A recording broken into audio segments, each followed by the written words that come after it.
А нам пора возвращаться в Харок, который по-своему готовился к расставанию и не верил, что оно случится. Ведь присутствие отряда здесь — это не только стабильность и защита, это и рабочие места, и искренняя человеческая дружба.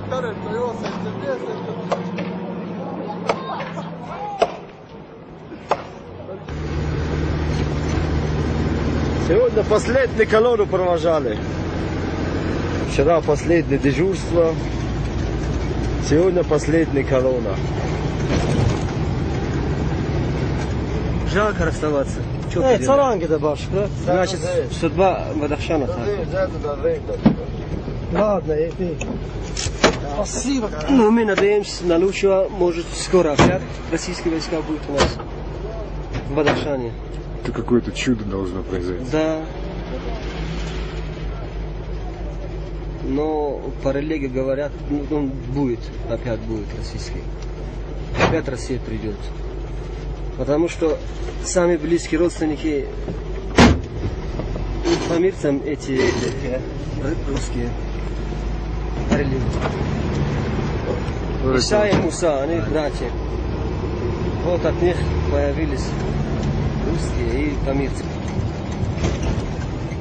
Да. Может быть, эта простая вера помогала и строителям до последнего дня, работавшим на восстановлении православного храма в Харокском отряде.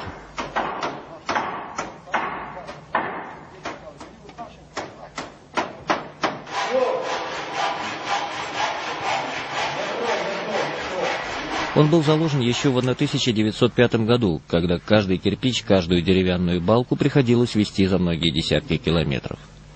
Первые деньги на его строительство, немалую по тем временам сумму 10 тысяч рублей, ассигновал полковник Елагин. А в декабре 1912 года, к 25-летию российского стояния на Памирах, храм открыл свои двери для прихожан. С тех пор его судьба была самой разной. Когда издали я смотрел, видел, там еще когда маленьким я был, там купол висел, большой с крестиком, вот по бокам тоже крестики были. Потом, когда вот времена Союза все разрушали, там все побили и так далее, стала она этот, после церкви, как это, как проезжка для солдатов. Потом после еще подразина другая была, потом его бросили, вообще ни потолок, ничего от него не было, все разломали его. Вот и настал день расставания. Сухим языком цифр. На Памирском участке передано почти 900 километров госграницы, 22 заставы, 3 пункта пропуска со всей инфраструктурой. Но есть и то, что вряд ли поддается учету. Здесь, за Бадахшанскими хребтами, остаются годы прожитых людских судеб, разочарования и надежды, нешуточные страсти и рабочие будни.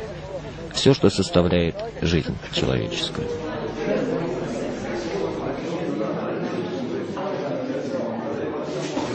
Вы знаете, я просто 15 лет в армии служу, и 9 лет служила в Хароке. У меня никогда не было такого коллектива, как именно в Хароке. У меня не было таких друзей, как в Хароке. И вообще я привыкла к Таджикистану. Жалко уезжать. И неизвестность очень сильно страшит нас. Что будет дальше? Харок, наверное, никогда мы Харок не забудем. Это будет, наверное, может быть, для кого-то там Памир, Харок, что-то, там горы, там тяжело, воздух, что-то, ну, может быть, с плохим, с чем-то связано. Для нас будет, наверное, самое светлое, самое такое время, когда мы были все вместе. Нам было хорошо в Хароке.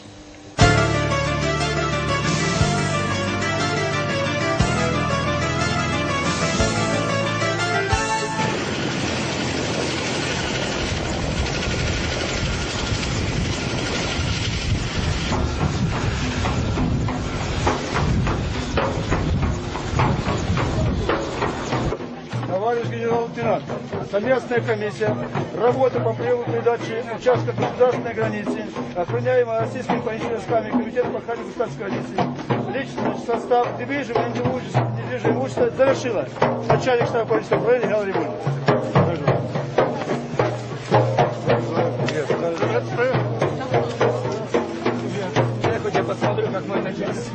В российских воинских уставах можно, пожалуй, найти ответ на любой вопрос, связанный со службой. Там обозначено все. От размеров солдатского котелка до полномочий командующего армией в крупных военных действиях.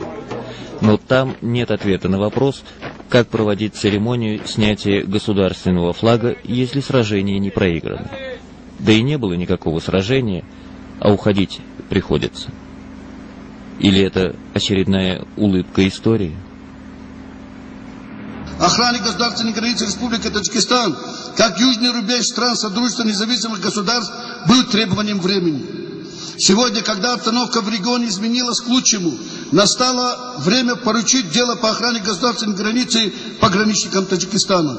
Тем более, образованная в годы независимости таджикская пограничная служба прошла большую школу на зрелость, и в этом неоценимую помощь оказывали российские. Первый учитель был русский, первый инженер был на фамилии русский. И все, что мы сегодня имеем, все это дела рук русского великого народа. Вы были великий народ и останетесь для нас великим народом. Вы наши старшие братья были и останетесь. Мы никогда вас не забудем. И скажем вам в добрый путь, наши товарищи, наши братья. Передаем охрану границы в руки таджикских пограничников. Я надеюсь, что эти руки будут достаточно сильными, достаточно надежными, чтобы надежно охранять рубежи своей Родины. Уважаемые ветераны, о том, что мы достойно будем нести дальше службу по охране государственной границы на этом важном государственном участке.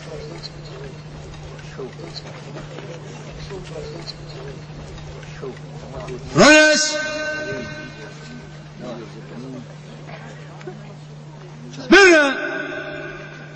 Государственный флаг Российской Федерации снять!